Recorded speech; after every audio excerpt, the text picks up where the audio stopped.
Are you struggling with the chip shots around the green? Are you having a hard time fatting shots, thinning shots, and chasing the ball back and forth, just wearing yourself out, going all around? Is it costing you a ton of strokes on every hole, just trying to get the ball on the green? If that's the case, this is the video for you. I know a lot of you are out there using a 60-degree, maybe a 56-degree lofted club. You're trying to get real flipsy with it, trying to hit the ball up in the air, seeing what you do on TV. And today we're not going to explore that method. We're going to take it simple. We're going to do the KISS method.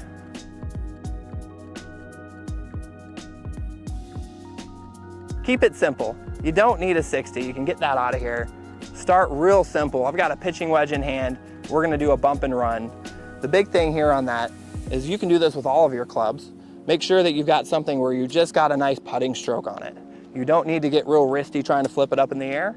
You can simply just put the ball back on your right foot. Get slightly close to the ball so you've got a little bit of toe into the ground. It helps ensure the club won't dig. And then just putt it up there.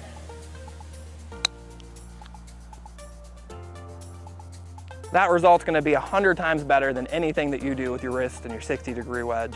And this is something that translates to any of your clubs in your bag.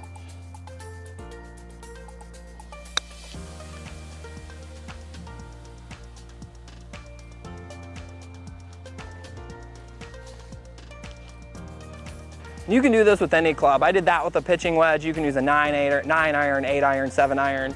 You can use a 52, which I have in my hand right now.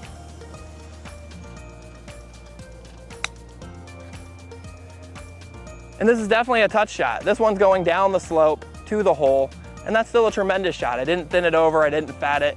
Now I've got to putt at it. Like I said, this is all about just making sure you get it on the green. It's not necessarily about getting the best look at a par or a birdie, but you're going to be cutting easily 5 to 10 strokes off per round just by hitting something that simple.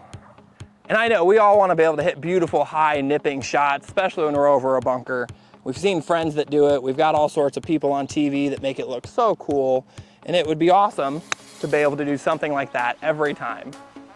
But let's face it, we don't all have the talent or ability to do that.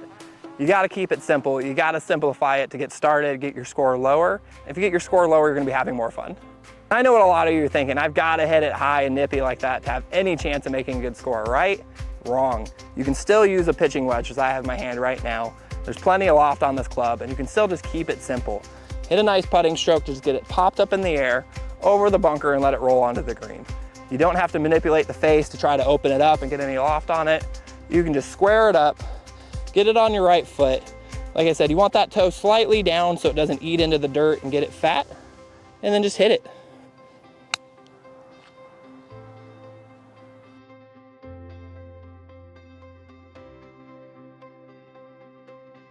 And that might be a little bit long, but at this point you've got to putt at it. You're 6 inches off the green. You've got a chance to make a good score. You didn't fat it into the bunker, where you're then probably going to either chunk it in the bunker, thin it over the back, bring in triple, double, quadruple on a simple par 3. At this point, you've hit it at a good shot where you can make a better score and overall have more fun on the golf course. This same principle even translates into bunkers. I'm here in a beautiful sanded bunker at Bellair Golf Park. These are perfectly manicured, and this sand is soft. You've got to hit it well to get it out of here. If you try to get a big lofty swing on it, you could fat it and thin it and make it ugly. Same principle out of this. I just keep the club toe down, keep it upright. I've got a pitching wedge in hand, and I'm just gonna knock it out.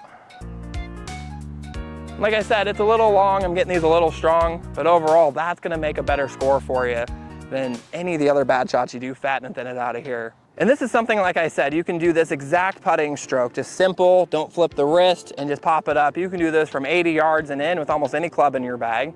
And around the green, you can use anywhere from like a 7 iron, 6 iron, 5 iron, which you've probably seen Tiger Woods do on TV. I'd even go up as high as this 56. You do not need a 60. A 60 will just blade and eat to the ground. But you can work your way up to a 56 with the same method. Just put it back on the bat foot, get that toe in the ground, and just hit a nice putting stroke. Don't get those wrists moving too crazy.